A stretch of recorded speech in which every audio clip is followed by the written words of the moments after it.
ओम।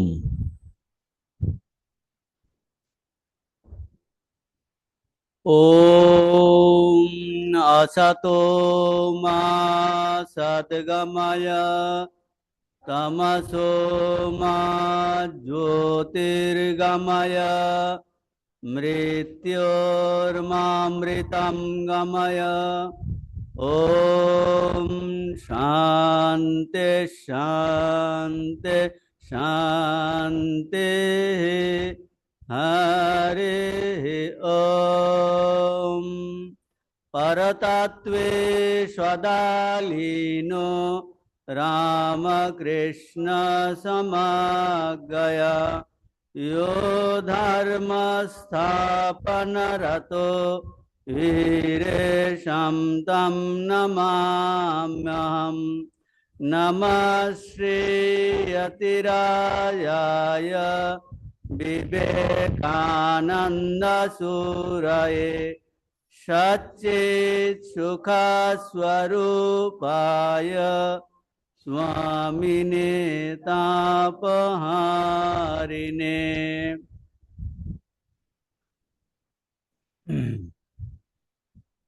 मूकं तिवाचालं पंगं लंघयते गिरिं यत्कृपातमहं वन्दे परमानन्दमाधवम्।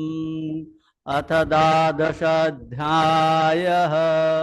अर्जुन उवाच एवं सततयुक्ताये भक्तास्त्वं पर्युपासते ये चाप्यक्षरमव्यक्तं तेषां के योगवित्तमाः।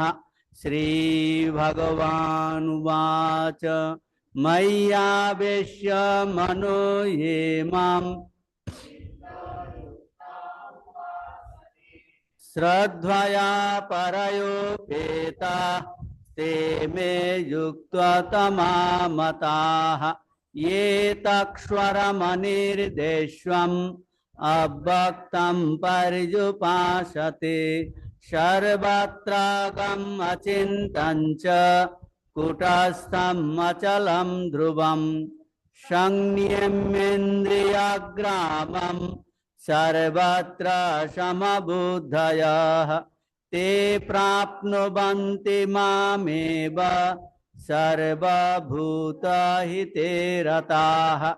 क्लेशोऽधिकतरस्तेषाम् अव्यक्तासक्तचेतसाम् अव्यक्ता हि गतिर्दुःखम् देहवद्भिरवाप्यते।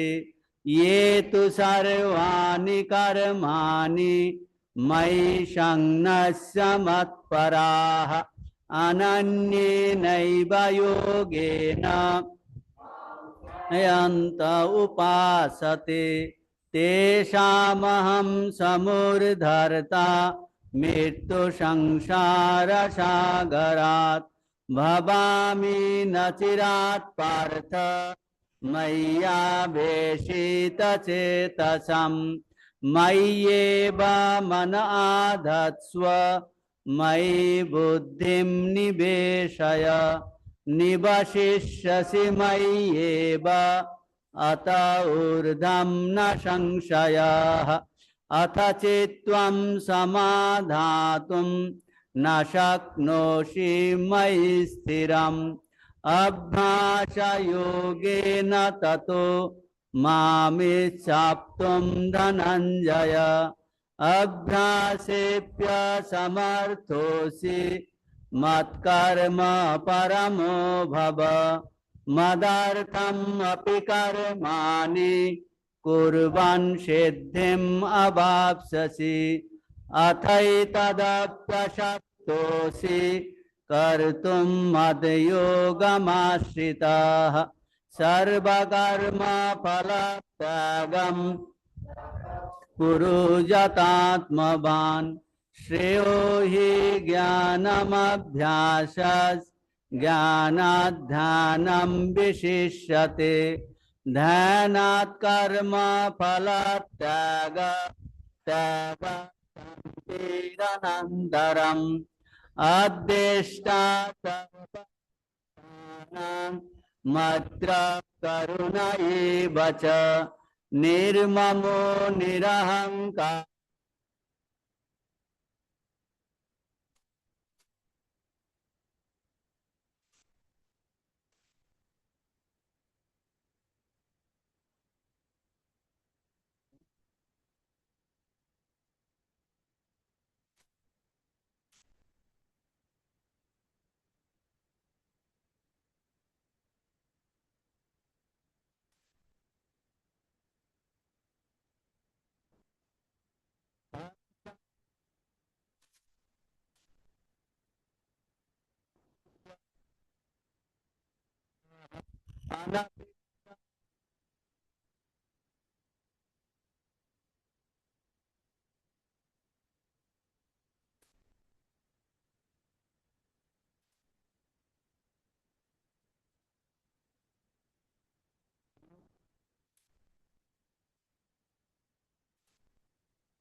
अनिकेत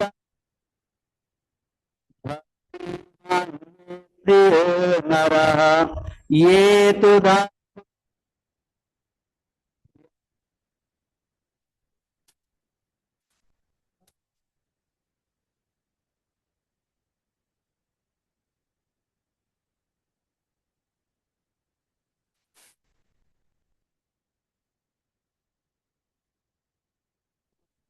उपनिषत्सु ब्रह्म विद्यायां योगशास्त्रे श्रीकृष्णार्जुन संवादे भक्ति योग नाम द्वादश अध्यायः।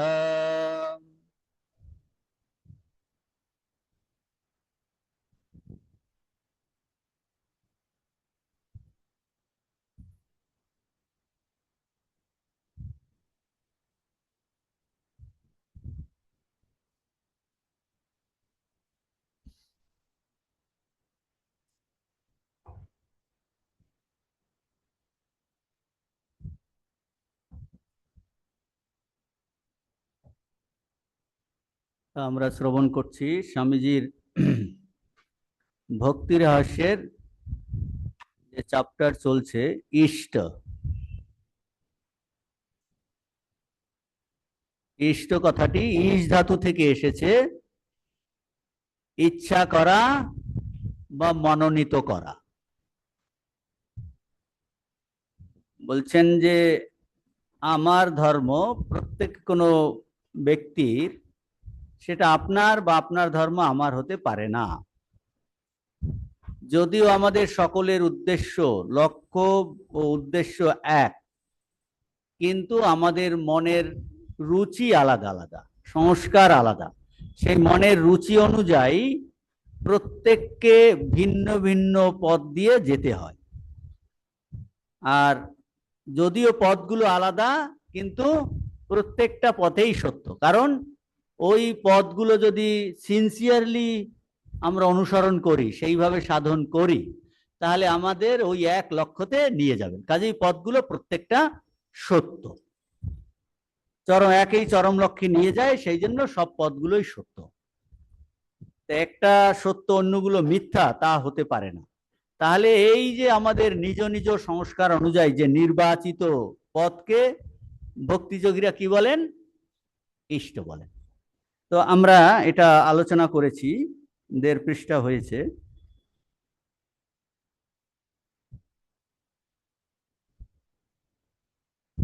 আমাদের হ্যাঁ, এই যে এই প্যারাগ্রাফ করেছিলাম। কিন্তু আমরা এই ভক্তিযোগ কিরূপ দৃষ্টিভঙ্গি অবলম্বন করিব? এই প্যারাগ্রাফটা আমরা পড়েছি, তাই না? হ্যাঁ, অপরে ভ্রান্ত নয়, শুধু এইটুকুই বলিয়েই আমরা এটা করেছিলাম। ঠিক আছে, আমরা এই প্যারাগ্রাফটা করছি।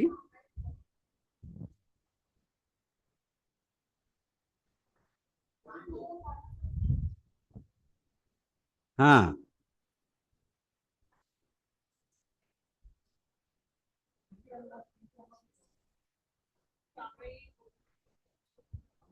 হ্যাঁ, আমরা এই ভক্তিযোগে কিরূপ দৃষ্টিভঙ্গি এখান থেকেই করছি আমরা। ঠিক আছে, চলবে।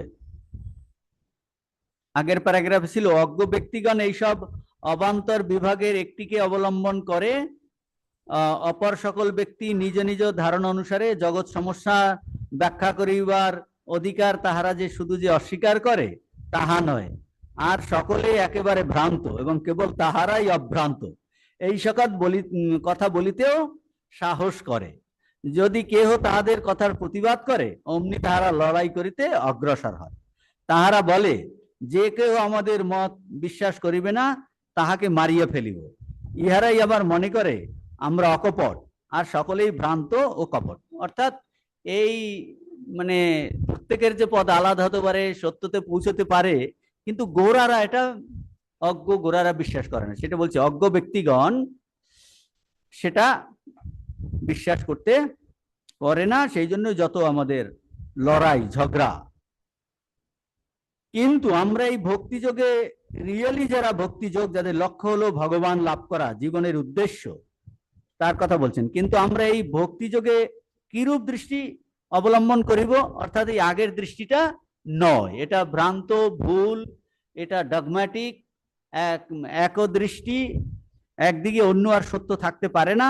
তো তার কথা বলছেন, তাহলে ভক্তিযোগে কিরূপ দৃষ্টি অবলম্বন করিব? অপরে ভ্রান্ত নয়, শুধু এইটুকু বলিয়াই আমরা ক্ষান্ত হইতে চাই না, কি আমরা সকলকেই বলিতে চাই নিজ নিজ মনোমত পথে যারা চলিতেছে তাহারা সকলেই ঠিক পথে চলিতেছে। তো বলছেন স্বামীজির পার্লামেন্ট অফ রিলিজিয়নে ওয়েলকাম অ্যাড্রেসে বলছেন, আমাদের যে হিন্দু তারা অন্যদের শুধু টলারেট করে না, অন্য রিলিজিয়ান গুলো সত্য, শুধু টলারেশন নয়, অ্যাকসেপ্টেন্স। টলারেশন মানে হ্যাঁ অন্যেরা আছে, আমি ঝগড়াঝাটি করব না, হ্যাঁ ঠিক আছে উনি করছেন, হ্যাঁ জানিও ভুল আছে কিন্তু ঝগড়া করতে গেলে ঝামেলা আছে সেই জন্য করবে, টলারেট করি আমরা। বলছি না, টলারেশন নয়, অ্যাকসেপ্টেন্স। না, ও যেটা করছে ও সিনসিয়ারলি করলে ও এটাতে পৌঁছবে। Not only we tolerate, acceptance. তো তার কথা বলছেন যে আমরা সকলকেই বলিতে চাই নিজ নিজ মনোমত পথে যাহারা চলিতেছে তাহারা সকলেই ঠিক পথে চলিতেছে, মানে অ্যাকসেপ্টেন্স। হ্যাঁ, তারা ঠিক পথে চলছে, যদি সিনসিয়ার হয়, ভগবান লাভ জীবনের উদ্দেশ্য হয়, তাহলে বলছে ওই পথেই হবে। নিজ প্রকৃতির একান্ত প্রয়োজনে আপনি যে পন্থা অবলম্বন করিতে বাধ্য হইয়াছেন আপনার পক্ষে সেই পন্থাই ঠিক। নিজ প্রকৃতির একান্ত প্রয়োজনে আপনি যে পন্থা অবলম্বন করিতে বাধ্য হইয়াছেন আপনার পক্ষে সেই পন্থাই ঠিক।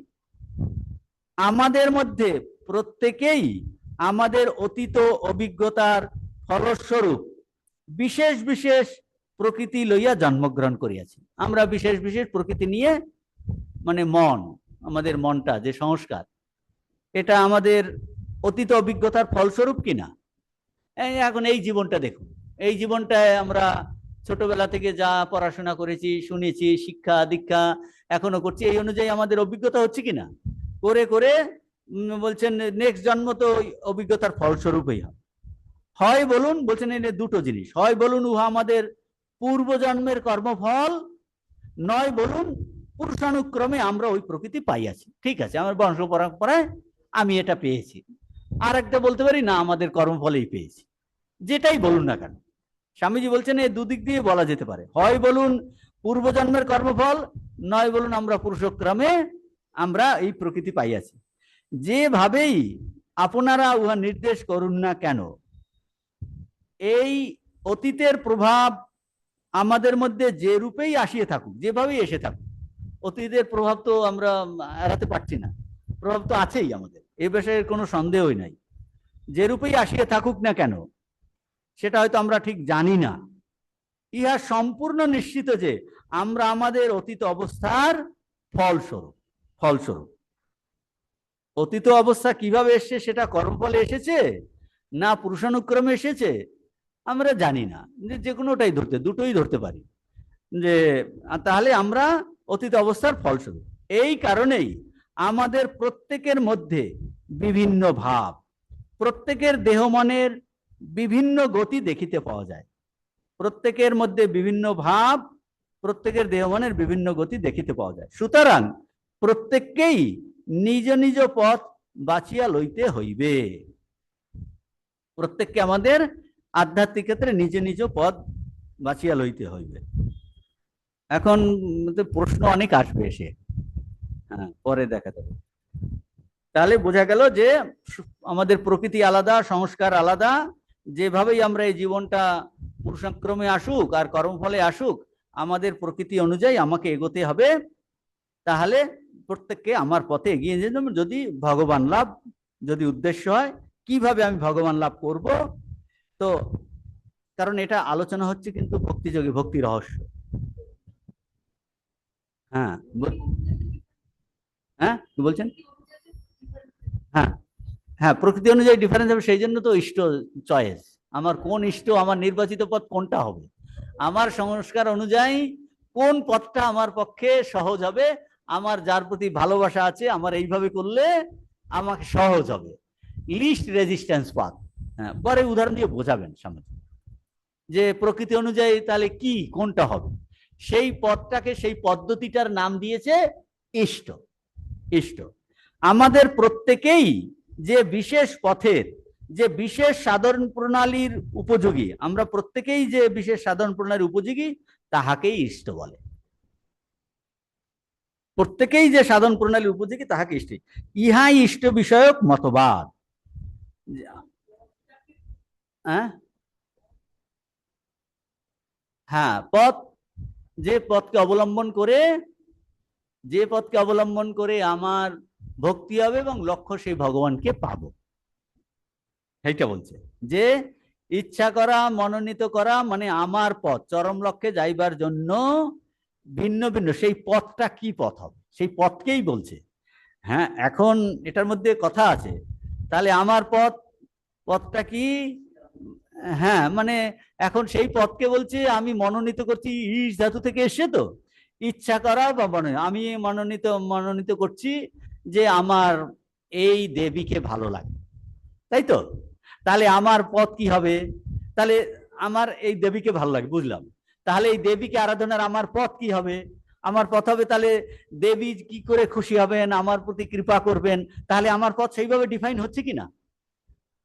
সেই, তাহলে আমার সেই ইষ্ট, তার মানে পথটা হয়ে গেল কি ইষ্ট। তো ইষ্টর লক্ষ্যটা কি? সেই চরম লক্ষ্যে পৌঁছাবো আমরা, এর মাধ্যমে গিয়ে পৌঁছাবো। এই পথটা ধরে আমি মনে করি যে এক এই দেবতা, এবং এই দেবতার কাছে তার রূপটা কি বলছে, তিনি সর্বব্যাপী, তার নাম এইটা, এবং তাকে পাওয়ার পদ্ধতি হলো এইটা। তাহলে এই যে নির্বাচিত করা, মনোনীত করা এই পথটা, এবং এই পথ নির্বাচিত কি করে হলো? আমার লক্ষ্যটা কিন্তু ভগবান, কিন্তু ভগবান আমার কাছে এই দেবতা হিসাবে, এই হিসাবে তিনি আমার মনে এপিল করছে। কেন? ভগবান তো নির্গুণ নিরাকার, আমি তো জানি না, বুঝতে পারছি না, আমি বুঝতে পারছি না। কিন্তু সেই একই ভগবান থেকেই এত দেব দেবী, এত পথ সৃষ্টি হয়েছে। কাজেই সেই বিভিন্ন মত পথের মধ্যে আমার সংস্কার অনুযায়ী আমার এই যে ভগবানের এই রূপটা, এইটা ভালো লাগে, এবং ভগবানের এই রূপ, তার ভগবানের যে এই গুণাবলী, এবং ভগবান এইভাবে এসেছেন, তাকে যাওয়ার জন্য যে পথটা, তাকে পাওয়ার জন্য যে পথটা, তাহলে সেটা হয়ে যাবে ইষ্ট। হ্যাঁ,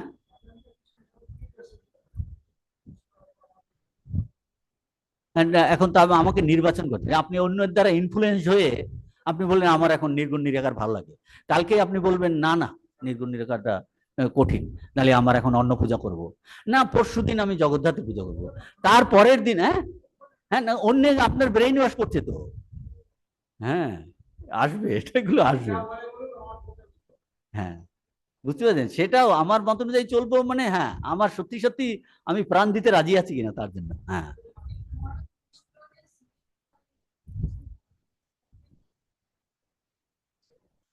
হ্যাঁ, ওই তো পূর্ব সংস্কার অনুযায়ী এসে যাচ্ছে তো। হ্যাঁ, এসে যাচ্ছে। হ্যাঁ, এখন বংশানুক্রমে হতে পারে, কিন্তু সবসময় যে হবে তা না। একই পরিবারে এক একজনের ইষ্ট আলাদা আলাদা। তা আপনি যদি বলেন মা তার ছেলেকে বলছে তো ওই ইষ্ট, না আমারও ভালো লাগে না, বলবে কি না, না আমারও ভালো লাগে। তার মানে বোঝা যাচ্ছে তার সংস্কার ওটা নেই। হ্যাঁ, ওর আগের আগে সেই যে পুত্র হিসেবে জন্মগ্রহণ করেছে, সে আগে তো অন্য সংস্কার ছিল, সে আপনার ঘরে বাই চান্স এখন এসেছে, বাই চান্স। তো তার সংস্কার তো আলাদা। হুম। তো বলছেন আমাদের প্রত্যেকেই যে বিশেষ পথের, যে বিশেষ সাধন প্রণালীর উপযোগী, তাহাকেই ইষ্ট বলে। বিশেষ পথের বিশেষ সাধন প্রণালীর উপযোগী তাহাকে ইষ্ট, এই ইহাই ইষ্টবিধক মতবাদ। এবং আমাদের নিজস্ব সাধন প্রণালীকে আমরা ইষ্ট বলি। এখন প্রণালীকে বলছি ইষ্ট, লক্ষ্য তার মানে ইষ্ট দেবতা হয়ে গেল। প্রণালীটা ইষ্ট হলো, তার সেই ইষ্ট পথটা এবং লক্ষ্য, দি পাথ আর গোল। হ্যাঁ, পাথ আর, বলছেন আমরা যদি ঠাকুরের কথা বলছে, ঠাকুরের লক্ষ্য, আর ঠাকুরকে কি হবে, ঠাকুরের মাধ্যমেই ঠাকুরকে পেতে হবে। আমি নিজের মতো পেলে হবে না, তার মাধ্যমে। দি path and goal are the same. তা বলছে এই যে পথ, তারপর এখন দৃষ্টান্ত, দৃষ্টান্ত স্বরূপ এখন এই যে দৃষ্টান্ত আসছে, দৃষ্টান্ত স্বরূপ কোন ব্যক্তির ঈশ্বর সম্বন্ধীয় ধারণা কি, তিনি বিশ্ব ব্রহ্মাণ্ডের সর্বশক্তিমান শাসনকর্তা। ঈশ্বর সম্বন্ধে কি ধারণা, তিনি হলেন বিশ্ব ব্রহ্মাণ্ডের শাসনকর্তা, শাসন করছেন। যাহার এইরূপ ধারণা, তাহার স্বভাবতই হয়তো, স্বভাবই হয়তো ঐরূপ, হয়তো সে একজন মহা অহংকারী ব্যক্তি, সকলের উপর প্রভুত্ব করিতে চায়। সে যে ঈশ্বরকে একজন সর্বশক্তিমান শাসনকর্তা ভাবিবে, তাহাতে আর আশ্চর্য কি? হ্যাঁ, তাহাতে আর আশ্চর্য কি? তার সংস্কার অনুযায়ী ভাবছে ভগবান, হ্যাঁ ভগবান যে শাসনকর্তা নয় তো বলা যাবে না, শাসনকর্তা তো বটেই। হ্যাঁ, তো তার অনুযায়ী সে ভাবছে তে শাসনকর্তা। আর একজন হয়তো বিদ্যালয়ের শিক্ষক, কঠোর প্রকৃতি, হেডমাস্টার, সে সে ভগবানকে ন্যায়পরায়ণ, শাস্তি বিধাতা প্রভৃতি গুণান্বিত ছাড়া আর কিছু ভাবিতে পারে না। তার কাছে ভগবান হলেন ন্যায়পরায়ণ। প্রত্যেকেই ঈশ্বরকে নিজ প্রকৃতি অনুযায়ী কল্পনা করে, এবং আমাদের প্রকৃতি অনুযায়ী আমরা ঈশ্বরকে যে রূপ দেখিয়া থাকি, তাহাকেই আমরা ইষ্ট বলি। তাহলে আমার কাছে ইষ্ট কি? ইষ্ট হলেন, তিনি হলেন শাসনকর্তা, তিনি হলেন হ্যাঁ ন্যায়পরায়ণ। যে হ্যাঁ, আপনি পাপ করছেন, তার তো শাস্তি দেবেন না? পাপ করলে শাস্তি দেয়। ও যেমন স্কুলে শাস্তি দেয়, এই দুষ্টুমি করছো, ই করছে, সেই রকম ভগবান কি শাস্তি বিধাতা, তিনি সব পাপ পুণ্যের তিনি শাস্তি দিচ্ছেন, একজনকে স্বর্গে তুলছেন আর একজনকে নরকে ই করছেন। হ্যাঁ, এরকম তার শাস্তি দিচ্ছেন। আর একজন বলছেন না শাসনকর্তা ভালো, শাসনকর্তা। আর একজন করুণাময়, সব ক্ষমা করেন। আগে বললো না জেসাস ক্রাইস্ট, বলছে তিনি সব ক্ষমা করেন, তার তার স্বভাবই হয়তো ওই রকম। তো আমরা নিজেদের, আমরা নিজদিগকে এমন এক অবস্থায় আনিয়া ফেলিয়াছি, যেখানে ঈশ্বরকে এই রূপেই, কেবল এই রূপেই দেখিতে পারি, অন্য কোন রূপে দেখিতে পারি না। আপনি যাহার নিকট শিক্ষা লাভ করেন, তাহার উপদেশকেই সর্বোৎকৃষ্ট ও উপযোগী বলিয়া মনে করিয়া থাকেন।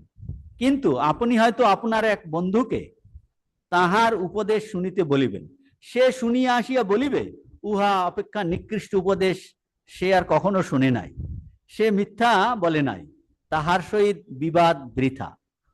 উপদেশে উপদেশ নির্ভুল ছিল, কিন্তু উহা ওই ব্যক্তির উপযোগী হয় নাই। হ্যাঁ, ওই ব্যক্তির উপযোগী হয় নাই, তার সংস্কার আলাদা, সে ওটা ভাল লাগছে না। হ্যাঁ, তাদের এটা ভাল লাগছে না। অনেকেই এরকম আগে আগে ভক্তরা, অনেক কাহিনী আছে। ঠাকুরের তো দাড়ি আছে, তো তো ভদ্র বলছে না আমার এই দাড়ি ভালো লাগে না। এটা কি, তার গোপাল রূপ ভালো লাগে। বলে বেশ ভালো কথা, তুমি গোপাল হিসেবে সাধন করো, অসুবিধা কি? এখন কি করা যাবে? কিন্তু ভগবানকে চাই কিনা দেখতে হবে। কি বলছি বুঝতে পেরেছেন? হ্যাঁ, ওই রকম আর কি। সেই ব্যক্তির উপযোগী হয়। উপদেশ নির্ভুল ছিল, কিন্তু সেই ব্যক্তির উপযোগী হয় নাই। হ্যাঁ, কারো বিকট রূপ, একদম মা কালীর বিকট রূপ অনেকের পছন্দ হয় না। সৌম্য শান্ত রূপ তার পছন্দ হয় কি না, মানে বিকট রূপ সহ্য করতে পারে না। আর অনেকে বিকটকেই পছন্দ করে। তো এই বিষয়টি আরেকটু বিস্তারিত করিয়া বুঝা যাইবে। এই বিষয়টি আরেকটু বিস্তার করিয়া বলিলে বোঝা যাইবে। এখন বলছেন এই বিভিন্ন দৃষ্টিভঙ্গিগুলো সত্য কিনা। হ্যাঁ, বিভিন্ন দৃষ্টিভঙ্গি হইতে কোন তত্ত্ব সত্য হইতে পারে, আবার একই কালে সত্য নাও হইতে পারে। বিভিন্ন দৃষ্টিভঙ্গি থেকে সত্য আর একই কালে সত্য নাও হইতে পারে। কিরকম?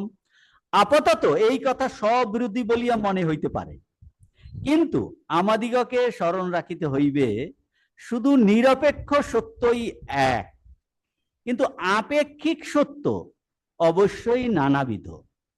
আপেক্ষিক সত্য যে নিরপেক্ষ সত্য এক, আপেক্ষিক সত্য এই পদগুলো, পদ কিছু ভগবান নয়, এটা একটা উপায়, এগুলো আপেক্ষিক সত্য।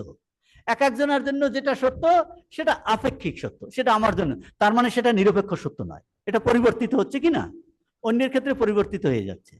তো বলছেন কি শুধু নিরপেক্ষ সত্যটাই এক, কিন্তু আপেক্ষিক সত্য অবশ্যই নানাবিধ। দৃষ্টান্ত স্বরূপ এই জগতের কথাই ধরুন। এই জগৎ ব্রহ্মাণ্ড অখণ্ড নিরপেক্ষ সত্তা হিসাবে অপরিবর্তনীয়। জগৎ ব্রহ্মাণ্ড অখণ্ড নিরপেক্ষ সত্তা হিসাবে অপরিবর্তনীয়, অপরিবর্তিত, সর্বত্র সমভাবাপন্ন। কিন্তু আপনি আমি প্রত্যেকেই নিজ নিজ পৃথক জগৎ দেখি, শুনি ও অনুভব করি। প্রত্যেকের নিজস্ব একটা জগৎ আছে, সে সেইভাবে জগৎটাকে কল্পনা করে, হ্যাঁ সেইভাবে দেখে। আমার মনটা হলো এই যে আমরা চশমা চোখে দেই, মনটাই হলো চশমা। সে এই মন যেরকম মনের সংস্কার সেই অনুযায়ী জগৎটাকে দেখে। আমি মনের চশমা দিয়ে জগৎটাকে দেখি। তো বলছেন জগৎ ব্রহ্মাণ্ড একটা যে অখণ্ড নিরপেক্ষ সত্তা হিসাবে অপরিবর্তনীয়, যে অখণ্ড মানে এর মধ্যে কোনো ভেদ নাই। এক দুটো অর্থ, একটা হলো এই যে জগতের ব্যাকগ্রাউন্ডে যে সত্যটা আছে তার কোনো পরিবর্তন নাই। নিরপেক্ষ সত্তা হিসাবে যদি বলেন, বাইরের নাম রূপ বাদ দেন, তাহলে সেটা অপরিবর্তনীয়, অপরিবর্তিত, সর্বত্র সমভাবাপন্ন, সমভাবাপন্ন। এখন বলবেন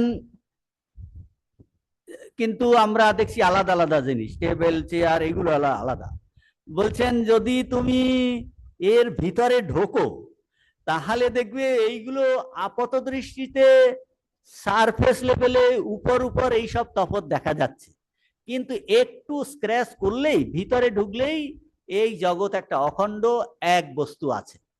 এক বস্তু আছে, বাইরে শুধু একটা কাভারিং এর নাম রূপ দেখে আলাদা মনে হচ্ছে। তাহলে বলছেন কি ওই অখণ্ড নিরপেক্ষ সত্তা, সেই জন্য বলা হয় জগতের প্রত্যেক বস্তুই পাঁচটা জিনিস দিয়ে তৈরি। কি বলছে? নাম, রূপ, আর সচ্চিত আনন্দ। বলছে এটাকে বলে মায়ারূপ, আর এটা হলো ব্রহ্মরূপ।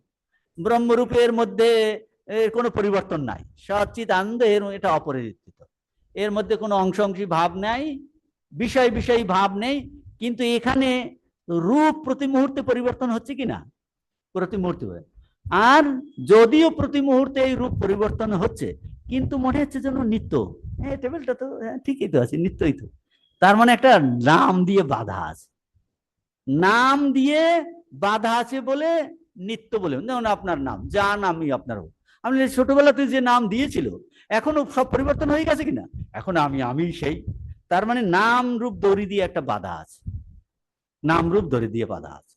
তার মানে কি বলছে? যদি জগৎ ব্রহ্মাণ্ড অখণ্ড নিরপেক্ষ সত্তা হিসাবে অপরিবর্তনীয়, ওই যে ব্যাকগ্রাউন্ডে যেটা আছে ব্রহ্মরূপম হিসাবে অপরিবর্তনীয়, অপরিবর্তিত, সর্বত্র সমভাবাপন্ন, মানে এটার মধ্যে এটার মধ্যে এটার মধ্যে সর্বত্র সমভাবাপন্ন, শুধু বাইরে নাম রূপের পরিবর্তন। কিন্তু আপনি আমি প্রত্যেকেই নিজ নিজ পৃথক জগৎ দেখি, শুনি, অনুভব করি। এখন আমি, আপনি, তো আমার অনুযায়ী আমি প্রত্যেক মানুষকে, প্রত্যেক বস্তুকে আমরা সেইভাবে দেখি। কেউ দেখে অন্ধকার একটা শুকনো গাছের গুড়ি, অন্ধকারে একজন এ কি চোর, চোর চোর, সে ওখানে পুলিশ দাঁড়িয়ে আছে। হ্যাঁ, পুলিশ দাঁড়িয়ে আছে। আর একজন ইয়াং ম্যান ভাবছে তার প্রেমিকা দাঁড়িয়ে আছে ওখানে অন্ধকারের মধ্যে। হ্যাঁ, সে ওখানে দাঁড়িয়ে আছে, আর চোর ভাবছে। আর তার মানে এক একজন এক একটা দেখলো কি না, আমরা প্রত্যেকে ওর মনের অনুযায়ী ও আসলে চুরি করবে, কিন্তু বুক দূর দূর দূর দূর করছে। ওই পুলিশ দাঁড়িয়ে আছে মনে হলো। ওই যে ঠাকুর বলছে না কথামৃতে, এই দিয়েছে এইরকম দেয় না শস্য ক্ষেত্রে, মাথায় তাকে সাদা ইরাম করে দেয়। হ্যাঁ, হ্যাঁ, হাড়ি দিয়ে। তো ওখানে যাচ্ছে, তো যেতে পারছে না, ভয় দূর দূর দূর দূর করছে, দূর দূর করছে, বোধহয় এই বোধহয় লোক লোক। তারপরে এই একটু যাচ্ছে, একটু পিছাচ্ছে, একটু যাচ্ছে, তা আর একজন সাহস করে গিয়ে ওটাকে পুরো মাটিতে ফেলে পা দিয়ে মারাচ্ছে, বলছে নেতি নেতি নেতি নেতি, কিছু নাই, কিছু নাই, এগুলো কিচ্ছু নয়, এগুলো কিচ্ছু নয়। ঠাকুরের কথা বলতে উদাহরণ দেয়। তো এক একজনে এক একটা দেখছে, বুঝতে পারছেন কিনা, মনের ভাব অনুযায়ী আমরা এটাকে দেখছি। শুকনো একটা জিনিস দেখে ওখানে আলো জ্বাললে সে একটা গাছের গুড়ি, গাছের গুরুকেই পুলিশ দেখছে, তো কেউ প্রেমিকা দেখছে, কেউ অন্য ভাবছে, এক একটা ভাবছে, ভূত ভাবছে। হ্যাঁ, তো বলছেন প্রত্যেকে আমাদের নিজস্ব একটা জগৎ। হুম,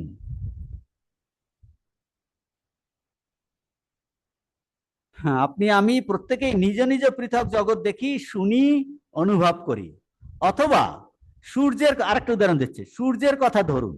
সূর্য এক, কিন্তু আপনি, আমি ও অন্যান্য শত শত ব্যক্তি উহাকে বিভিন্ন স্থানে দাঁড়াইয়া বিভিন্ন অবস্থায় দেখি। একটু স্থান পরিবর্তন করিলে সূর্য সম্বন্ধে ওই ব্যক্তির সমগ্র দৃষ্টিভঙ্গি পরিবর্তিত হইয়া যাইবে। বায়ুমণ্ডলে সামান্য পরিবর্তন হইলে সূর্যকে আরেক রূপ দেখা যাইবে। হ্যাঁ, এটা টেম্পারেচার ইসের উপর ডিপেন্ড করে। তো এই যা কিছু দেখি, বলছে আপনি যারা আমি বিভিন্ন স্টিল প্ল্যান্টে বা জায়গায় যদি গিয়ে থাকেন, ও ব্লাস্ট ফার্নেসে আগুনের হল কেমন, আর এত আপনাকে অন্য দেখায়। এখানে এই টেম্পারেচার যদি বেড়ে যায়, প্রেশার আপনাদের অন্য দেখাবে, ডিপেন্ড করে এইসব কন্ডিশনের উপর। তো বলছে একই সূর্য, সূর্যকে আর এক রূপে দেখা যাবে। সুতরাং কি বোঝা গেল? বোঝা গেল আপেক্ষিক সত্য সর্বদাই বিবিধ রূপে প্রতীত হয়। সূর্যতে পরিবর্তন হয়নি, আপেক্ষিক সত্যগুলো প্রত্যেকের ভাব অনুযায়ী, কন্ডিশন অনুযায়ী এগুলো বিবিধ রূপে পরিবর্তিত হয়। নিরপেক্ষ সত্য কিন্তু এক ও অদ্বিতীয়, এক ও অদ্বিতীয়। ভগবান নিরপেক্ষ সত্য, এক ও অদ্বিতীয়। কিন্তু আমার পথ, আপনার পথ, এগুলো আপেক্ষিক সত্য। সেই জন্য এটার মধ্যে আমার পথটা আপনার পথ না, আপনার পক্ষে আমারটা মিথ্যা, আপনারটা আমার পক্ষে মিথ্যা, বা কন্ট্রাডিক্টেড। না না, এরকম করে হয় নাকি? হ্যাঁ, তো নিরপেক্ষ সত্য কিন্তু এক ও অদ্বিতীয়। এই জন্য যখন দেখিবেন ধর্ম সম্বন্ধে কোনো ব্যক্তি যাহা বলিতেছে তাহার সহিত আপনার মত ঠিক মিলিতেছে না, তখন তাহার সহিত বিবাদ করিবার প্রয়োজন নাই। স্মরণ রাখিতে হইবে, আপত বিরোধী বলিয়া মনে হইলেও উভয়ের মতেই সত্য হইতে পারে, উভয়ের মতেই সত্য হইতে। আপত বিরোধী হইলেও, এই জন্য ঠাকুরজি উদাহরণ দিয়েছেন যে ওই রাম, হনুমানের দেহ বুদ্ধিয়া দাসোহম। যখন আমার দেহ বুদ্ধি থাকে তখন তুমি প্রভু, আমি দাস, তুমি সেব্য, আমি সেবক। তখন আমি তার থেকে আলাদা, আমি তার অংশ, প্রভুর অংশ। এটা আমার ধারণাতেই নেই, এটা ভাবাটাও, আমি কি করে অংশ হবো? আমি হলাম দাস, সম্পূর্ণ তার পরাধীন। আর আমি সেই, এটা তো ভাবাই পাপ। নরেন ঠাকুর বলছে তুই পড়, অষ্টাবক্র সংহিতা পড়তে দিয়েছে, তাতে লেখা আছে আমি সেই ব্রহ্মা, আমি সৃষ্টিকর্তা। বলছে ঋষিরা পাগল, এই বদ্ধ পাগল, এটা মাথা খারাপ, এইসব পড়ে নাকি? বলি আরে তোকে কি ওটা নিতে বলছি, তোকে তো শুধু পড়ে আমাকে শোনাতে বলছি, তাতে তো তোর কোনো অসুবিধা আছে? বলে না না, তাতে কোনো অসুবিধা নেই। বুঝতে পারছেন তো? তাতে ঠাকুর ওর ভাব জানে। ও হ্যাঁ, ও কিছুতে পড়বে না, অথচ ওকে ওই ওই বই পড়াবে। হ্যাঁ, এটা বাইরের এডুকেশনে বই পড়াতে, অন্য বই পড়াতে, ব্রাহ্ম সমাজে যাওয়াতে ও কি ভাবছে, আমি সৃষ্ট জীব, ভগবান হলেন সৃষ্টিকর্তা, আমরা সৃষ্ট জীব, সেই ভগবান, তার মানে সেই ভগবান হবে, এটা তো পাপ। এটা কি দেখুন নরেনের মতো বলছে। হ্যাঁ, এটা সম্ভব নাকি? তার মানে বৃদ্ধ ভাব কেন হচ্ছে কিনা, অন্য আর একজনের সেই নরেনই বলছে পরে, তাহলে সেই ভাব শুনলে তাহলে বিরুদ্ধ ভাব। এই দেখুন, আপত বৃদ্ধি বলে মনে হলে উভয়ই সত্য। তো দেহ বুদ্ধা দাসোহম, তখন আমি ভগবানের অংশ, আমি সেই, এটা তো শুধু মিথ্যা নয়, এটা হতেই পারে না। একটা অবস্থাতে যে আমি তার দাস, দেহ বুদ্ধা দাসোহম, তারপর যখন এই তাহলে এগুলোর মূলে কি আছে, ভগবানের প্রতি ভালোবাসা, ভক্তি। এখন যদি ভালোবাসা বৃদ্ধি পায়, ভালোবাসা বৃদ্ধি পেলে আরো, কেউ কোনো আচার্যই বলেনি তুমি ওই যেটা তোমার ভাব সেইখানেই তুমি ছেড়ে, বলছে আরো তুমি ভালোবাসো, ভগবানকে ভালোবাসো, আরো ভালোবাসো, আরো ভালোবাসো। আজকে তুমি শুধু সকালে আর সন্ধ্যাতে তুমি ভালোবেসে তাকে অফার করলে, আচ্ছা ঠিক আছে 3 বার করো, ঠিক আছে 4 বার করো, ঠিক আছে 5 বার করো, ঠিক আছে 6 বার করো, 7 বার করো, 8 বার এক্সটেন্ড করো, করতে করতে করতে করতে ভালোবাসা তুমি ভগবান ছাড়া থাকতেই পারবে না। মানে ভালোবাসাটা এক্সটেন্ড হবে যে ভগবানের স্মরণ মনন ছাড়া তিনি একমাত্র আছেন, এছাড়া আমি বাঁচতেই পারছি না। যে ওই যে তিত্তির পাখি, সে ওর ডিম চলে গেল, না না ওই বলছে জল তেষ্টা পেয়েছে, জল তেষ্টা খেতে যাচ্ছে না, তাহলে রাম নাম ছুটে যাবে বলে, মানে ভগবানের নাম ছাড়া আমি কি করে থাকবো, নাম ছুটে যাবে বলে এইরকম অবস্থা। মানে ভগবানকে ভালোবাস না, ভগবানকে কত পার্সেন্ট ভালোবাসবো, এই 10%, তার থেকে বেশি ভালোবাসার দরকার নাই, তাই না? কখন যাব, যখন এই বেলুর মাঠে আসবো তখন ঠাকুরকে একটু প্রণামী দিয়ে দিলাম, আরে তারপরে, তারপরে তো আমি সংসারী, সংসারকে ভালোবাসি, সেটু ভালোবাসা। কিন্তু এখন কোন আচার্য কোন মহাপুরুষ বলেনি তুমি ভালোবাসাকে ফুল স্টপ দাও, এখানে আমরা কি করছি, ফুল স্টপ দিয়ে দিলাম, যে যখন মন্দিরে আসবো তখন ভগবানকে ভালোবাসবো তার জন্য, যখন বা জপ ধ্যান করব তখন ভালোবাসবো। এখন বলছে ভালোবাসা তো যদি ঠিক ঠিক তুমি ভগবানকে চাও তাহলে আরো ভালোবাসতে বলছে, এক্সটেন্ড করো আর অনুরাগ। তার মানে এটা এক্সটেন্ড করতে করতে করতে করতে কোন পর্যায়ে যাবে, আপনি ভগবানের নাম ছাড়া থাকতেই পারবেন না। ভালোবাসা এক্সটেন্ড হবে কিনা, তাকে ছাড়া জীবন ধারণ করাটাই বৃথা। সেইটাই তো ঠাকুর বলছে, মা তুমি যদি সত্য হও, এটাই যদি হয় তাহলে আমি তোমাকে দেখতে, তাহলে একটা জীবন ধারণের কোনো আর উপযোগিতাই নাই, সত্যটাকেই জানলাম না। তো এখন বলছেন দেহ বুদ্ধা দাসোহম, সমস্ত ভাব সাধনার মূলে আছে কি, প্রেম ভালোবাসা। এখন দেহ বুদ্ধা দাসোহমে এখন বলছে আরো তুমি সাধন করো, যে আমি তার দাস, সে প্রভু ছাড়া কিছু জানেই না, সব সময় প্রভুর চিন্তা, আরো প্রভু সব সময় দিনে না। যেই ভালোবাসা বাড়বে এক সময় কি মনে হবে, ও আমার বুদ্ধিই তো প্রভু, প্রভু ছাড়া আলাদা তো প্রভু, আমি, তিনি পূর্ণ আমি অংশ, জীব বুদ্ধা। তা কি করে হলো, গিয়ে পড়লো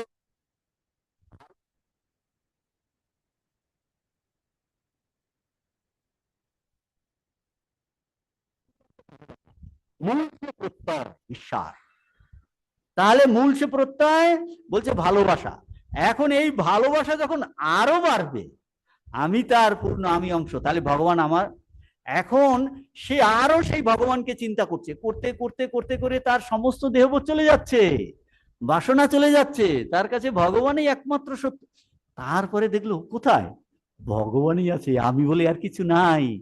আগে যে আমিটা মিটিমিটি করছিল, বলতে সে আমি কোথায় গলে গেছে। তার মানে তমে বাহম আত্মবুদ্ধা তমে বাহম, তার মানে ওই একই ব্যক্তির কি হলো, একই জনের। তখন কি হলো বলছে, প্রথমে মনে হচ্ছিল এই যে অংশভাব এটা মিথ্যা, এটা হতে পারে না, আর আমি সেই, এটা তো কথার মধ্যেই আসে না। তারপর যখন এই অংশভাব এলো, তখন বলে আর না না, আমি কেন দাস হতে যাব, আমি তো তার অংশ। তখন আমি সেই এ ভাব আসেনি। হ্যাঁ, তখন এটা দুটোই মিথ্যা বলে মনে হয়। তারপর যখন সে ওইটা উপলব্ধি করলো, তমে বাহম আমি, তখন এই দুটোতে কেন আমি এর হতে যাব, কেনই বা দাস, আমার মধ্যেই তো আছে। সোহম, না হাম না হাম, তুহু তুহু, বলছে তারপরে তদাংশকা, তারপরে সোহম এসে গেল, সোহম এসে। তাহলে অন্য সময় ওই দুটো মিথ্যা বলে প্রতিপন্ন হয়। হ্যাঁ, এক মনের ভাব অনুযায়ী। দেহ বুদ্ধ্যা দাসোহম, জীব বুদ্ধিয়া তদ অংশকঃ, তৎ, তৎ মানে ভগবানের, তদ অংশকঃ আমি তোমার অংশ, আর আত্মবুদ্ধিয়া তমে বাহম, তম এব অহম।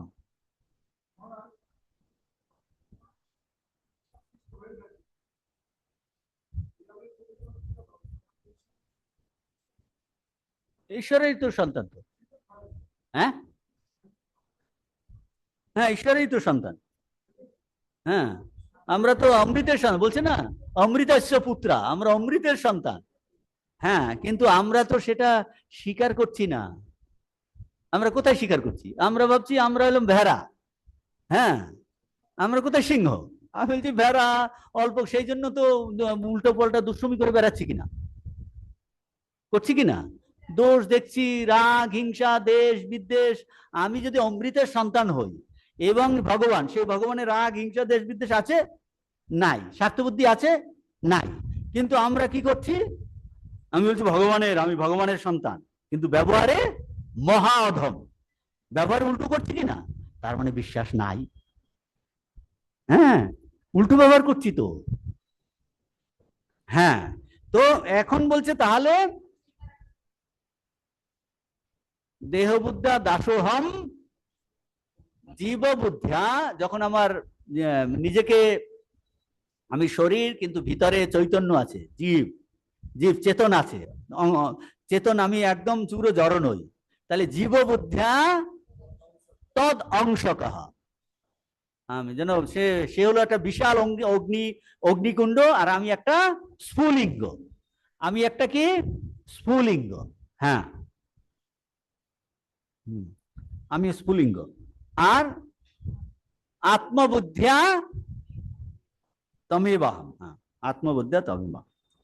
এটা একই ব্যক্তির এই তিনটে স্টেজে কি করে, যখন ভালোবাসা বৃদ্ধি পেল। হ্যাঁ, একই মনের তিনটে স্টেজ। তাহলে দ্বৈত, বিশিষ্টাদ্বৈত, অদ্বৈত হয়ে গেল, অদ্বৈত বিশিষ্ট অদ্বৈত। তাহলে আপত স্মরণ রাখিতে হইবে, এই আপত বৃদ্ধি হইলে মনে হইলেও উভয়ের মতেই সত্য হইতে পারে। তাহলে একজনে দাস, আর একজনে বলছে না আমি আমি সেই। হ্যাঁ, আমাদের নাগ মহাশয়, গিরিশ ঘোষ তো খুবই কবি ছিলেন তো, তা বলছেন মহামায়া দুজনকেই বাঁধতে চেয়েছিল। তাহলে নাগ মহাশয় এমন ছোট হতে শুরু করলেন, আরো আমি নই আমি নই আমি নই আমি নই, মহামায়ার জালের মধ্য থেকে বেরিয়ে গেলেন। আর এত বড় হতে শুরু করলো, আমি আমি আমি বলতে সমস্ত বিশ্ব ব্রহ্মাণ্ড, আর ও জাল, আর জাল কোথায়, আর জাল টাল সব উড়ে গেছে, আর ও জালের মধ্য থেকে বেরিয়ে গেছে।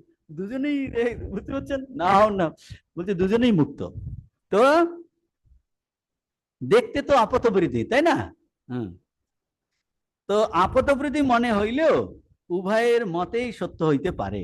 লক্ষ লক্ষ, এখন উদাহরণ দিচ্ছে, লক্ষ লক্ষ ব্যাসার্ধ এক সূর্যের কেন্দ্র অভিমুখে গিয়াছে। বলছে সূর্যটা হলো কেন্দ্র, আমাদের বৃত্ত, বৃত্তের কেন্দ্র, আর ব্যাসার্ধ গুলো এইরকম তো, ব্যাসার্ধ গুলো। তাহলে একটা ব্যাসার্ধের মধ্যে আর একটা যত কেন্দ্রের দিকে আসে, ব্যাসার্ধের ডিস্টেন্সটা কমে কিনা, এখান থেকে বেরোলে ডিস্টেন্স এইভাবে বেড়ে যায়। এইগুলো হলো ব্যাসার্ধ, তো পরিধির দিকে যাচ্ছে। কেন্দ্র হলো সূর্য, কেন্দ্র হলো ভগবান।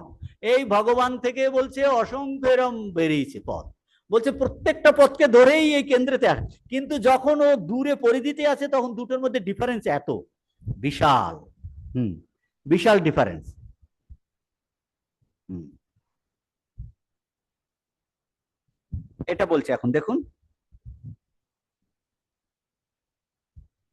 বিভিন্ন ব্যাসার্ধের বিন্দুগুলি কেন্দ্র হইতে যত দূরে, ব্যাসার্ধটা বলছে কেন্দ্র হইতে যত দূরে, তাহাদের পরস্পর দূরত্ব তত অধিক, তত অধিক। কেন্দ্রের নিকটবর্তী হইলে তাহাদের দূরত্ব ধীরে ধীরে কমে যায়, কেন্দ্রের নিকটবর্তী হলে দূরত্ব কমে যায়। সকল ব্যাসার্ধই কেন্দ্রে মিলিত হয়, সকল ব্যাসার্ধই কেন্দ্রে মিলিত হচ্ছে, তখন দূরত্ব একেবারে তিরোহিত হয়। এইরূপ একটি কেন্দ্রেই মানব জাতির চরম লক্ষ্য। তাহলে চরম লক্ষ্য কি? এইরকম একটা কেন্দ্র হলো ভগবান, চরম লক্ষ্য বলেছে। চরম লক্ষ্য এই মানব জাতির চরম লক্ষ্য, একটি কেন্দ্রেই মানব জাতির চরম লক্ষ্য। ঈশ্বরেই ওই কেন্দ্র এবং আমরা ব্যাসার্ধ, আমরা এক একটা ব্যাসার্ধতে আছি। এখন সেই জন্য আপনার সঙ্গে আমাদের ডিফারেন্স হচ্ছে, একজনের সঙ্গে কেন আমরা কেন্দ্র থেকে দূরে একটা ব্যাসার্ধ এক জায়গাতে বসে আছি, তো সেই জন্য আমরা হলাম ব্যাসার্ধ। আমাদের প্রতিগত সীমাবদ্ধতার মধ্য দিয়েই আমরা ভগবানের দর্শন পাইতে পারি। সীমাবদ্ধতা আমাদের আছে, কিন্তু তা সত্ত্বেও আমরা ভগবানের দর্শন পাইতে পারি।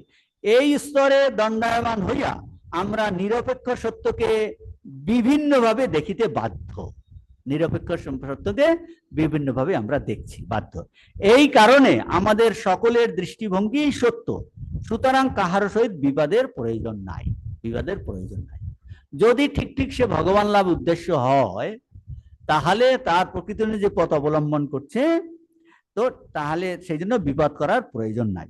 এখন বলবে তাহলে যে যা বলবে সেইটাই তার পথ কিনা, বলে সবার উদ্দেশ্য তো ভগবান লাভ নয়।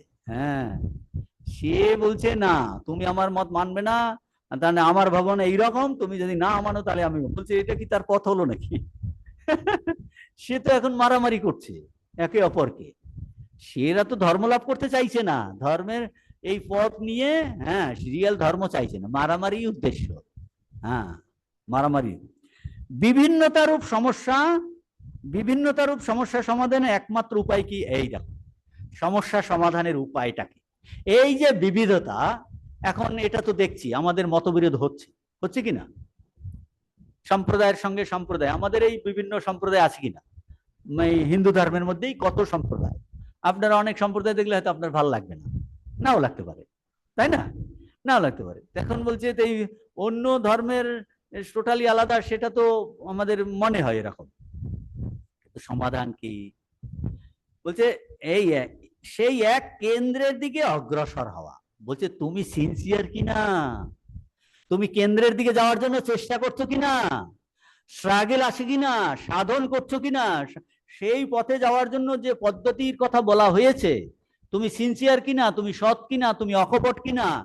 যে ভগবান লাভ, দেবতা দর্শন, কোন দেবতা দর্শন কোন ধর্মেতে বলেছে তুমি মিথ্যা কথা বলো আর দেবতার দর্শন হবে? বলেছে? কোন ভারতবর্ষের কোন সম্প্রদায় বলেছে? গণেশ ঠাকুর হন, লক্ষ্মী ঠাকুর হন, দুর্গা ঠাকুর হন, শীতলা মা হন, তাই কি না? কোন জায়গায় বলেছে তুমি মিথ্যা কথা বলো আর আমি তোমায় দেখা দেবো? তুমি পথ অবলম্বন করবে না আর ই করবে, সেটা তো বলেনি। হ্যাঁ, তো আমাদের প্রত্যেকের মত বিভিন্ন। আমরা যদি তর্কযুক্তি বা বিপদের দ্বারা আমাদের মতবিরোধের মীমাংসা করিতে চেষ্টা করি, চেষ্টা করি, তাহা হইলে শত শত বর্ষেও আমরা কোনরূপ সিদ্ধান্তে উপনীত হইব না। ইতিহাস ইহা প্রমাণ করিয়াছে, ইতিহাস ইহা প্রমাণিত হইয়াছে। ইহার একমাত্র সমাধান, তাহলে সমাধানটা কি? এই যে বিভিন্নতারূপ সমস্যা এই দেখতে পাচ্ছি, বর্তমানে সমাধান অগ্রসর হওয়া। হ্যাঁ, অগ্রসর হওয়া, কেন্দ্রের দিকে আগাইয়া যাওয়া, কেন্দ্রের দিকে আগাইয়া যাওয়া। যত শীঘ্র উহা করিতে পারা যায়, তত শীঘ্র আমাদের বিরোধ বা বিভিন্নতা অন্তরিত হইবে। তার মানে জীবনে স্ট্রাগল থাকা চাই, সাধন থাকা চাই। তুমি সিনসিয়ারলি এগোতে চাইছো কিনা, না এই শুধু ঝগড়াঝাটি করা, কতগুলো বই পড়ে ওটা ঠিক নয় এটা ঠিক নয়, এইটাই প্রবলেম। তো এখানটাই আসে, জীবনে সিনসিয়ারিটি যদি না আসে, যে স্ট্রাগল না থাকে। তো অতএব ইষ্টনিষ্ঠার অর্থ প্রত্যেক ব্যক্তিকে নিজ নিজ ধর্ম নির্বাচন করিতে অধিকার দেওয়া। নিজ নিজ পথ ধর্ম নির্বাচন করে অধিকার দেওয়া, কেহই অপরকে তাহার নিজের উপাস্য পূজা করিতে বাধ্য করিবে না। হ্যাঁ, আমি এটা করছি, তোমার ভালো না হলে না আমার এটা ভালো লাগে, হতে পারে কয়েকজন মিলে একই উপাস্য হতে পারে, হ্যাঁ হতে পারে প্রত্যেকে অপরকে। আবার একজন ইষ্ট হলেও তার মধ্যে আবার অবান্তর ভেদ থাকে। শ্রী রামকৃষ্ণকে আমি উদাহরণ দিচ্ছি, যে রামকৃষ্ণ ধরুন আমার আইডিয়াল, বলছি শ্রী রামকৃষ্ণকে এক একজন এক এক রূপে দেখবে। সে বলছে আমার অন্তরাত্মা, তিনি দেবতা, তিনি সিদ্ধ পুরুষ, তিনি তিনি মা কালীকে আমাকে দর্শন করিয়ে দেবেন, এক একজন এক এক ভাবে। তিনি বলছে তিনি আমার সখা, ঠাকুর বলছেন ইয়ার এই স্বামীজি সখা হিসাবে। হ্যাঁ, এক একজন একই দেখুন, তার মধ্যে এই বিভিন্ন ভাব। কেউ তাকে অনেক আছে বলছে তাকে বালক হিসাবে দেখছে। হ্যাঁ, বালককে যেমন গোপালকে যেমন রক্ষা করে সব দিক দিয়ে, বলছে তার দর্শন এরকম হয়েছে। হ্যাঁ, তিনি যেন বালক। তো এইটা বলছে, তাহলে কি বলছেন, প্রত্যেক ব্যক্তিকে নিজ নিজ ধর্ম নির্বাচন করিবার অধিকার দেওয়া, কেহই অপরকে নিজের উপাস্য পূজা করিতে বাধ্য করিবে না। আমি যাহার উপাসনা করি আপনি তাহার উপাসনা করিতে পারেন না, অথবা আপনি যাহার উপাসনা করেন আমি তাহার উপাসনা করিতে পারি না, ইহা অসম্ভব। সৈন্য বলপ্রয়োগ বা যুক্তির দ্বারা মানুষকে দলবদ্ধ করিবার, বিশৃঙ্খল ভাবে একই খোয়ারে পুরিবার এবং একইভাবে ঈশ্বরের উপাসনা করিতে বাধ্য করার সকল চেষ্টা চিরকাল বিফল হইয়াছে ও হইবে। এই জন্য ভারতবর্ষে ধর্মের এত জাগরণ কেন হয়েছে, বলছে প্রত্যেকে এই স্বাধীনতা দেয়। কত সম্প্রদায়, স্বামীজি বলছেন যে প্রত্যেক মানুষেরই যদি এক একটা সম্প্রদায় হতো, এক একজন মানুষেরই আরো ভালো হতো প্রত্যেকের। বলছে ভারতবর্ষে কখনো বলেনি তোমাকে এই একজনকেই মানতে হবে, 33 কোটি দেবতা, আমার দেবতার অভাব নেই। কোনটা ভালো লাগে, কোন পথ ভালো লাগে, কোন ভাব ভালো লাগে, যাকে ভালো লাগে, যে পথকে ভালো লাগে, বলছে একটাকে ধর জোরে, একটাকে ভালো করে ধর, ঠাকুর বলছেন। হ্যাঁ, যে যাকে ভালো লাগে, যে ভাব ভালো লাগে, যে পথটা ভালো লাগে, বলছেন এটা অসংখ্য, যত মত তত পথ, এটা ভাবাই যায় না। এই যে এটা স্বামীজি ব্যাখ্যা করছেন, তো ওই স্বামীজির ঠাকুরের ওই উক্তি ব্যাখ্যা করছেন, ওই একটা উক্তি ব্যাখ্যা করছেন। হ্যাঁ, তো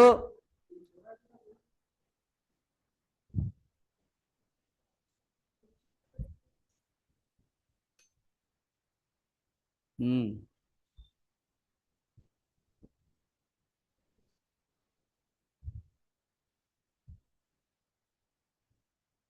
করছি কিনা সেটাকে ঠিক করবে, যে আমার প্রকৃতি অনুযায়ী করছি কিনা। হুম, এটা একটা প্রশ্ন আছে, যে কিন্তু একটা ন্যাচারাল আমাদের ভাব তো থাকে। কি বলছি বুঝছেন, আপনাকে যখন খাওয়ার সামনে খাবার সাজিয়ে রাখলে, আপনার যেটা পছন্দ হয় আপনার এই অনুযায়ী আপনি সেই খাবারটা খাবেন কিনা, সেই রকম সমস্ত ভাবধারা জেনে অটোমেটিক্যালি আপনার না এটা আমাকে স্যুট করে, সেইটা নিয়ে যদি আপনি সাধন করেন সিনসিয়ারলি, ওই যে ওইটা বলছে স্ট্রাগল করার মানসিকতা থাকে, তাহলে আমার যেটা আমি সিলেক্ট করেছি আর ভগবান লাভ যদি আমার উদ্দেশ্য হয়, যদি তাতে আমার ভাবের ভিতর কিছু একটু ভুলও থাকে, বলছে অটোমেটিক্যালি ওইটা সাধন করতে করতে আপনি ঠিকভাবে এসে পড়বেন। হ্যাঁ, তাহলে সিনসিয়ারিটি কাউন্টস, সিনসিয়ারিটি কাউন্টস। হ্যাঁ, ওটা ভগবান মন জানেন তো। সেই জন্য আপনি যদি গোপাল ভাবে সাধন করেন, শ্রী রামকৃষ্ণের সাধন করেন, আপনার দেবী দর্শন হতে পারে। হ্যাঁ, এরকম হয়তো সে সাধন করছে একটা, দর্শন হচ্ছে অন্য। হ্যাঁ, হ্যাঁ, বুঝতে পারছেন কিনা, সারফেস লেভেলে সে একটা সাধন করছে, কিন্তু তার যা দর্শন সব অন্য হচ্ছে। ভগবান প্রকৃতি জানেন এবং ওই অনুযায়ী তাকে দিচ্ছে, ওই অনুযায়ী তার তৃষ্ণা মিটে যাচ্ছে। কোনটা কোনটা সিনসিয়ারিটি, আমি সত্যি ভগবান লাভ আমার জীবনের উদ্দেশ্য এবং তার জন্য আমি স্ট্রাগল করছি কিনা, এবং যে নির্দিষ্ট পথ বলা আছে সেটাকে আমি যথাসাধ্য আমার ক্যাপাসিটি অনুযায়ী চালাকি না করে, চালাকি না করে ফলো করার চেষ্টা করছি কিনা, দেখানোর জন্য করছি না সত্যি বুঝেছি যে সত্যি ভগবান লাভ জীবনের উদ্দেশ্য, আর আমার এই ভাব পছন্দ, এই আমার পথ, নির্বাচিত পথ ইষ্ট, এবং আমার লক্ষ্য হলো এই ভগবান লক্ষ্য, কিন্তু আমি এর মাধ্যমে যাব, এর মাধ্যমে যাব। তাহলে সেক্ষেত্রে বলছেন সে আপনি ওইখানে গিয়ে পড়বেন। বেকুলতা আছে কিনা, ঠাকুর এটা বেকুলতার দ্বারা বলেছে। একজন উল্টো দিকে যাচ্ছিল, তারপর সে বলে দিল, তারপর ঠিক পুরীতে গেল। তার ট্রিমেন্ডাস বেকুলতা ছিল বলে তাকে ঠিক পথ দেখিয়ে দিল।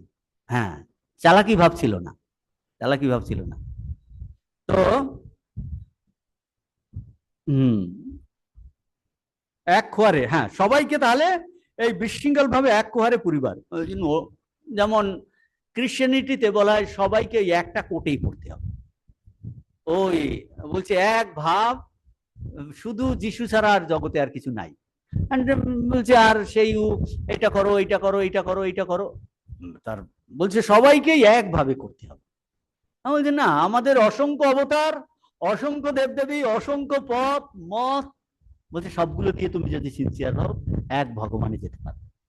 তো বিশৃঙ্খল ভাবে একটা খোয়ারে পরিবার, পরিবারের একজনের মধ্যে সবাই ইষ্ট দেবতা এক নাও হতে পারে।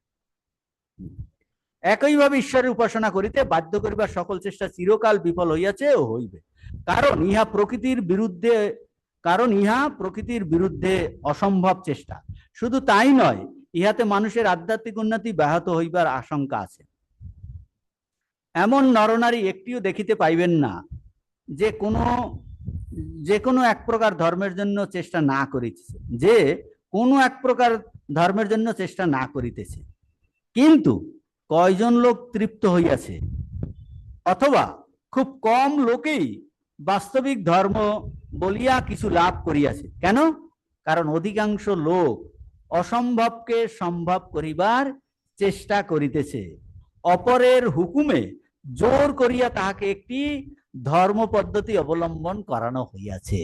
জোর করিয়া, সেই জন্য বলছে তৃপ্ত হচ্ছে না। তৃপ্ত কেন হচ্ছে না? তৃপ্ত বলছে জোর করে তুমি এই একেই মানো। হ্যাঁ, বলছে সেই জন্য তার তৃপ্তি আসছে না, তৃপ্ত হচ্ছে না। বলছেন অধিকাংশ লোক অসম্ভবকে সম্ভব করিবার চেষ্টা করিতেছে, অপরের হুকুমে জোর করিয়া তাহাকে একটি ধর্ম পদ্ধতি অবলম্বন করানো হইয়াছে। সে নিজের ন্যাচারাল কোর্স অনুযায়ী যায়নি, অন্য একটা অসম্ভব যার প্রতি নাই, সে মা বাবা বলেছে, সমাজ বলেছে, এই অনুযায়ী সে একটা ফলো করছে। বলছে সেই জন্য জীবনে তার তৃপ্তি আসেনি। হ্যাঁ, তৃপ্তি আসেনি। দৃষ্টান্ত স্বরূপ একটা দৃষ্টান্ত দিয়ে বোঝাচ্ছেন স্বামীজি। আমি যখন ছোট ছিলাম, আমার বাবা তখন একখানি ছোট বই আমার হাতে দিয়া বলিলেন, ঈশ্বর এই রকম, এই জিনিস এই রকম। আমার মনে ওইসব ভাব ঢুকাইয়া দিবার তাহার কি প্রয়োজন ছিল? আমি কিভাবে উন্নতি লাভ করিব তাহা তিনি কিরূপে জানিলেন? আমার প্রকৃতি অনুসারে আমি কিরূপে উন্নতি লাভ করিব তাহার কিছু না জানিয়াই তিনি আমার মাথায় তাহার ভাবগুলি জোর করিয়া ঢুকাইয়া দিবার চেষ্টা করেন। আর তাহার ফল এই হয় যে আমার উন্নতি বাধাপ্রাপ্ত হয়। সেইটা ওখানে যে বইটাতে যে লেখা আছে সেইটা হয়তো ওই ভাব আমার নয়, তাহলে আমার উন্নতি বাধাপ্রাপ্ত হবে। এখন ঠাকুর কি বলেছেন দেখুন, অনেক সময় না আমার কি ভাব আমি জানি না, বলছে সেটাও ভগবানকে প্রার্থনা করো। বলছেন ভগবান তুমি কি রকম, তুমি অনেকে অনেক রকম বলছে, এই তুমি দেব দেবী তুমি এই রকম, বলছে সত্যিকারে তুমি এই রকম কি রকম আমিও জানি না, আমি কিভাবে তোমাকে উপাসনা করব। বলছে তাকেই ডিরেক্ট বলো, তুমি আমাকে তোমার সত্যিকারের রূপ আমাকে, আর যেভাবে আমি তোমাকে পেতে পারি তুমি আমাকে সেইভাবে পথ দেখাও। বলছে যদি তুমি আন্তরিক হও, বলছে ও তোমাকে পথ দেখাবে। হ্যাঁ, কারণ তার থেকেই আসিছি, সে ঈশ্বর তো আমাদের মধ্যেই আছেন। মানে আপনি যেটা বললেন এরকম প্রশ্ন আসতে পারে যে আমি জানি না আমার কি কোনটা ভালো লাগছে, কোনোদিন মনে হচ্ছে এইটা ভালো লাগে, কোনোদিন মনে হয় যেটা। আগে আগে গুরুরা বলে দিত যে না তোর এইটাতে সুবিধা হবে, এই পথ তোর পক্ষে সহজ। তিনি বলে দিতেন। সে কারা? অবতার লাইক পুরুষেরা, মা, স্বামীজি। কিন্তু সেই অবতার তো কখন আসবেন? সবাই এরকম কিন্তু করবে না। আগের দিন আমরা আলোচনা করেছি না, আমাদের সম্প্রদায় যদি বলেন অসাম্প্রদায়িক সম্প্রদায়, বলছেন ঠাকুরের মন্ত্র দেওয়া হয়, বলছেন তিনি সর্বদেবে দেবী স্বরূপ হয়, তিনি অন্তর্যামী ভগবান। বলছে তোমার যদি ঠাকুরের প্রতি শ্রদ্ধা ভক্তি থাকে, তাহলে তোমার প্রকৃত ভাব কি সেটা তুমি জানো না, অলরাইট, তাহলে তোমাকে দিয়ে দেওয়া হলো। তুমি সিনসিয়ারলি ভগবানের কাছে সাধন করো এবং তাকে প্রার্থনা করো। বলি উনি সর্বদেব দেবীর স্বরূপ হয়, তোমার ভাব অনুযায়ী উনি তোমার কাছে প্রকাশিত হবেন। সেই যে নির্গুণ নিরাকার, তিনি সাকার রূপে বিবিধ রূপ ধরেছেন, সে তোমার মনের প্রয়োজন অনুযায়ী তিনি তোমার কাছে আবির্ভূত হবে, আবির্ভূত হবে। তাহলে বর্তমানে বলছে তাহলে ভাবার নেই, কারণ আমি হয়তো জানি না। বলছে ঠিক আছে, ঠাকুরের মন্ত্র নাও, তিনি সর্বদেব দেবীর স্বরূপায়। কি করে বুঝলেন? বলছে আগের যে ঠাকুর এসেছে তাকে অনেকেই এইভাবে উপলব্ধি করেছে, তিনি শিব, তিনি কালী, তিনি জগদ্ধাত্রী, তিনি কি নন, বিষ্ণু, সমস্ত বলছে সর্বদেব দেবীর স্বরূপায়। কাজেই কমন জিনিসটা যেমন ওঙ্কার, আমরা আলোচনা করলাম, ওঙ্কার থেকে সমস্ত ধ্বনি এসেছে, সমস্ত মন্ত্র এসেছে, সেই ওম থেকে এলো ওম কালী, ওম শিব, ওম বিষ্ণু, সব এসেছে। বলছে কমন, কমন হলো ওঙ্কার, বলছে ওঙ্কার উপাসনা করো। সেখান থেকেই কমন দিয়ে দেওয়া হলো। শ্রী রামকৃষ্ণ যেমন একজন সাধারণ কমন, বলছে তার উপাসনা করলে তোমার ভাব অনুযায়ী ওই ভগবানই তোমার ভাব অনুযায়ী তোমার কাছে আবির্ভূত হবে, যদি তুমি সিনসিয়ার হও, যদি তুমি বেকুল হও। এটা আর একটা আছে। হ্যাঁ, তো এইটা বলছেন, তার কথা এখানটায় বলছেন, আমার প্রকৃতি অনুসারে আমি উন্নতি লাভ করিব, তাহার কিছু না জানিয়াই তিনি আমার মাথায় তাহার ভাবগুলি জোর করিয়া ঢুকাইয়া দিবার চেষ্টা করেন, আর তাহার ফল এই হয় যে আমার উন্নতি বাধাপ্রাপ্ত হয়। এখন একটা জিনিস আছে, তাহলে কি অনেকের মনে প্রশ্ন আছে, তাহলে আমরা কি আমাদের বংশধরদের ছেলে মেয়েদের শেখাবো না ভালো জিনিসগুলো? হ্যাঁ, এরকম একটা প্রশ্ন কিন্তু আসতে পারে। হ্যাঁ হ্যাঁ, এটা কিন্তু আসতে পারে মনে। সেই জন্য বলছেন, বলছেন তাদের ভগবান আছেন এই ধারণা দেওয়াই ভালো। ধীরে ধীরে ওকে জোর করতে নেই, জোর, ওর কি টেন্ডেন্সি দেখতে হবে, জোর করতে নেই। বলছে দেখো ভগবান অনেক রূপে, মানে ইউনিভার্সাল ভাবটা দিতে হবে, অনেক রূপে হতে পারে। কালী যে একমাত্র, দুর্গাই যে একমাত্র, জগদ্ধাত্রী যে একমাত্র, এইটা হবে, বা শ্রী রামকৃষ্ণ একমাত্র নয়, রামচন্দ্র হতে পারে, শ্রীকৃষ্ণ হতে পারে, বালক ভাব হতে পারে, মা হতে পারেন, পিতা হতে পারেন, তার দাস্য ভাব হতে পারে, বাৎসল্য ভাব হতে পারে, অনেক তাদের। সেই জন্য বলছেন শুধু এইটাই একমাত্র নয় যে তাকে সে মা সাধন ভজন করছে, ভগবানের কাছে প্রার্থনা, ভগবান ওই রূপ তার ভালো নাও লাগে, ধীরে ধীরে তাকে ভালো আইডিয়া গুলো, বিভিন্ন ভালো আইডিয়া গুলো দিয়ে, একটাই যদি বলে না এই একমাত্র, অন্য জায়গার প্রতি তোমার রাগ বিদ্বেষ আপনি তার মধ্যে দিলেন, বলছেন না, তো বলছেন ভালো আইডিয়া দিতে অসুবিধা নেই। কিন্তু এগুলো বলার উদ্দেশ্য হলো স্বামীজি যে অডিয়েন্সকে বলেছেন না, বুঝতে হবে আরো পরে আরো কঠোর কথা আসছে। ওদের হলো একটা সোশ্যাল রিলিজিয়ান, ন্যাশনালিস্টিক রিলিজিয়ান, দেশের রিলিজিয়ান, ছোটবেলা থেকে ওইগুলো মাথার মধ্যে ঢুকায়, ব্রেইন ওয়াশ হয়ে যায়, হয় না? পুরো ছোটবেলা থেকে কিছু করে, যত স্কুলে এক ধরনের আছে না, ব্রেইন ওয়াশ করে ওই একটা আইডিয়া ঢুকায়, বিরুদ্ধ বিশ্বাস হলে সে কাঁপে। হ্যাঁ, তার মানে তাকে স্বাধীনভাবে কখনো জানানোই হলো না, ওইটা ঢুকে পুরো ব্রেইন ওয়াশ করে দেওয়া হলো। তাতে ক্ষতি কি হলো সমাজের? সে প্রথম থেকেই একটা বিদঘুটে ভাব মনের মধ্যে ঢুকে, তাকে ইউনিভার্সাল ভাবই জানতে পারলো না, জানতে পারলো না কোনোদিন। ওইটা ঢুকিয়ে দেওয়া হয়েছে, ওই বই, ওই চিন্তা, ওই শিক্ষা, তাকে আর তার ন্যাচারাল ভাবে গ্রোথই হয়নি। এটা হলো স্টান্টেড গ্রোথ, গ্রোথ হয়নি। সে আর দৃষ্টিভঙ্গিটাই পুরো একদম দৃষ্টিভঙ্গি হয়ে গেছে।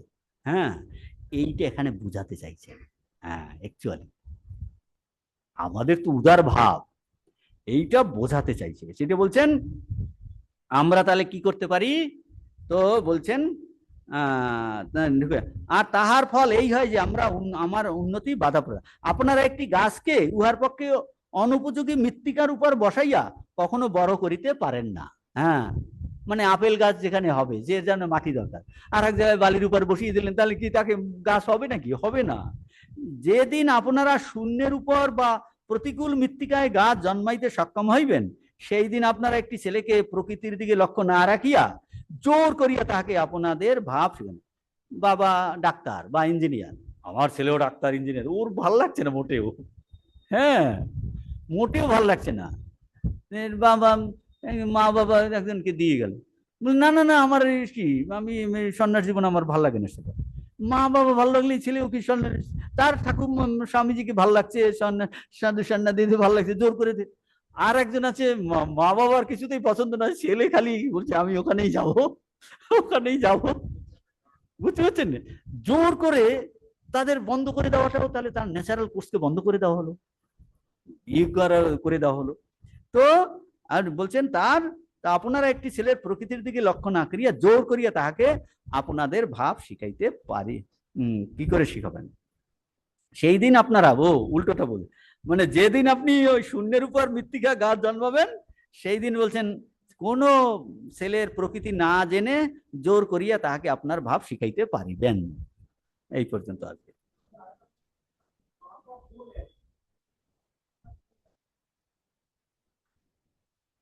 ওম পূর্ণমদ পূর্ণমিদং পূর্ণাৎ পূর্ণমুদচ্যতে পূর্ণস্য পূর্ণমাদায় পূর্ণমেবাবশিষ্যতে।